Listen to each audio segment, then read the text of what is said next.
حضرت لقمان اپنی دانائی اور گہری سمجھ بوجھ کی وجہ سے مشہور تھے۔ ایک مرتبہ ایک بادشاہ نے انہیں اپنے دربار میں بلایا۔ بادشاہ خود کو بہت بڑا عقل مند سمجھتا تھا اور چاہتا تھا کہ سب اس کی تعریف کرے۔ بادشاہ نے حضرت لقمان سے پوچھا، اے لقمان، بتاؤ دنیا میں سب سے زیادہ دانا کون ہے؟ حضرت لقمان نے بڑے سکون سے جواب دیا، وہ شخص جو اپنی غلطی پہچان لے اور اسے درست کر لے، وہی سب سے زیادہ دانا ہے۔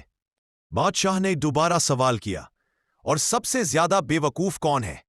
حضرت لقمان نے فرمایا، وہ جو اپنی غلطی پر اڑا رہے اور نصیحت کو رد کر دے۔ یہ سن کر دربار میں خاموشی چھا گئی۔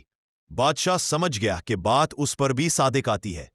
اس نے سر جھکا لیا اور کہا، آج مجھے سمجھ آ گئی کہ دانائی علم کے غرور میں نہیں بلکہ عاجزی میں ہے۔